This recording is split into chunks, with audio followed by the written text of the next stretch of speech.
Hola a todos y bienvenidos a este nuevo análisis. Hoy nos vamos a meter de lleno en el corazón del nororiente peruano. Y fijaos, si alguna vez habéis pensado que Tarapoto es solo esa parada técnica y rápida que hacemos para ir a ver unas cataratas o unas lagunas, bueno, toca cambiar el chip. Estamos hablando de una metrópolis súper dinámica, con una historia brutal detrás y una capacidad para reinventarse que, francamente, es fascinante. La gran pregunta que nos hacemos hoy es la siguiente. ¿Cómo es posible que un pueblecito aislado, literalmente rodeado de ríos y selva, haya acabado convirtiéndose en la ciudad más vibrante y estratégica de la región de San Martín? Os adelanto que no fue cosa de suerte ni mucho menos. Fue el resultado de siglos de rutas comerciales y de la pura resiliencia de su gente. Vamos a verlo. Arrancamos con la sección 1, el origen y la huella prehispánica. Para empezar, hablemos del nombre, que curiosamente viene de la propia naturaleza. Resulta que en esta zona había un montón de unas palmeras a las que llamaban taraputus, o palmeras barrigudas. Crecían como la espuma por las zonas inundables y alrededor de las lagunas.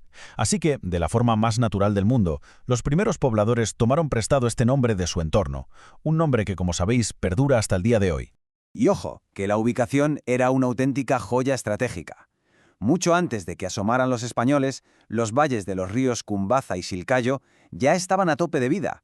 Había grupos vinculados a familias tupí-guaraní y quechua-amazónicas que dominaban toda la zona.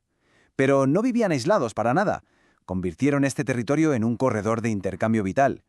Eran unos verdaderos maestros de la navegación por el río y funcionaban como ese punto de contacto imprescindible entre los Andes y la Gran Amazonía. Si echamos un vistazo a la línea del tiempo de la ciudad, hay tres grandes hitos que lo cambiaron absolutamente todo. Pasamos de esas redes fluviales indígenas antiquísimas a la fundación española oficial en agosto de 1782, y de ahí damos un salto enorme hasta el gran estallido demográfico que supuso la carretera marginal en los años 60. Pasamos a la sección 2, la Fundación Española. Aquí entra en escena una figura clave, el obispo Baltasar Jaime Martínez Compañón. El 20 de agosto de 1782, este hombre fundó formalmente Santa Cruz de los Motilones de Tarapoto. Y hay un dato súper interesante aquí. A diferencia de otras ciudades en el Perú que nacieron para ser fuertes militares o campamentos mineros, Tarapoto nació principalmente como una misión y un punto comercial. El obispo lo que buscaba era reorganizar a las poblaciones que estaban muy dispersas y tener un mayor control territorial de las rutas amazónicas. Vamos con la sección 3, las tres grandes olas migratorias. Vale, imaginaos los años 60. Aquí se produce el que es sin duda el cambio más radical de su historia. Se construye la carretera marginal de la selva y de repente ese aislamiento histórico se rompe en 1000 pedazos. Miles y miles de familias que venían de la sierra, de Cajamarca, de Amazonas, de Piura, llegan buscando nuevas oportunidades y tierras. Y claro, esto transformó por completo la agricultura, el comercio y toda la cultura de la ciudad de la noche a la mañana. Luego vinieron épocas bastante más oscuras, y aquí es donde vemos el brutal contraste entre dos eras. Hablamos de los años 80 y 90, una época durísima marcada por el terrorismo, el narcotráfico y mucha violencia. Tarapoto tuvo que convertirse en una especie de ciudad-refugio, creciendo de forma caótica para poder acoger a muchísimos desplazados. Pero mirad qué resiliente es, que logró salir adelante. A partir de los años 2000, con la pacificación de la zona, experimentó un boom alucinante. Empezó a atraer inversores, operadores turísticos, agroexportación y resurgió de sus cenizas. Entramos en la sección 4, los personajes ilustres de Tarapoto. Porque claro, las ciudades las construyen las personas. Y aquí hay que nombrar sí o sí a Guillermo del Castillo Paredes. Fue un cadete supervaliente de la Fuerza Aérea Peruana, que lamentablemente entregó su vida en el conflicto del 41. Para que os hagáis una idea de su importancia para la zona, su legado es tan fuerte que el mismísimo aeropuerto de la ciudad lleva su nombre a modo de tributo permanente. Y luego tenemos a Julio Samaniego Paz. Su historia es de película, de verdad. Un chaval huérfano de Lima que acabó encontrando en Tarapoto la prosperidad y la salud que buscaba. Se convirtió en el empresario más potente del siglo XX allí y hasta llegó a ser alcalde. El tipo fue un gestor incansable. Fue el motor detrás de la construcción del mercado principal y de ese aeropuerto que acabamos de mencionar. Es el ejemplo perfecto de ese espíritu emprendedor que define a la ciudad. Pero bueno, la ciudad también tiene unos pilares culturales enormes. No todo iban a ser negocios, ¿no? Hablamos de figuras de la talla de Luis Hernán Ramírez, un filólogo espectacular que aportó muchísimo a nivel académico. Y en el arte, César Calvo de Araujo, que literalmente dio una identidad visual a la selva peruana con su pintura.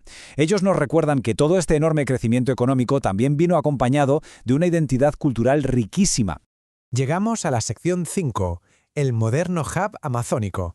Hoy en día, la clave de todo este éxito se resume en un concepto, el puerto seco. Es decir, Tarapoto no tiene un gran puerto fluvial directo en la ciudad, pero gracias a su conexión terrestre a poquitas horas con el puerto de Yurimaguas, se convierte en la plataforma logística indispensable. Es literalmente la bisagra perfecta entre la cordillera de los Andes y esa inmensa cuenca amazónica navegable. Así que si miramos a la ciudad hoy, lo que vemos es una enorme zona metropolitana que une Tarapoto, Morales y la banda de Chilcayo.